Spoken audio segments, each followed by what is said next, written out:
সাভারে বিভিন্ন স্থানে মানসিক রোগী সেজে নারীদের প্রতি অশালীন অঙ্গভঙ্গির মাধ্যমে উত্ত্যক্ত করার অভিযোগে খালিদ মাহমুদ ওরফে হৃদয় খান নামে এক কন্টেন্ট ক্রিয়েটরকে গ্রেপ্তার করেছে পুলিশ।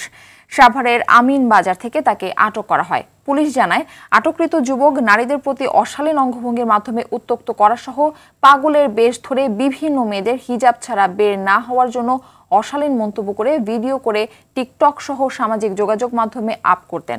তার বিরুদ্ধে সাইবার ক্রাইম অপরাধে মামলা দায়ের করা হয়েছে বলে জানায় পুলিশ।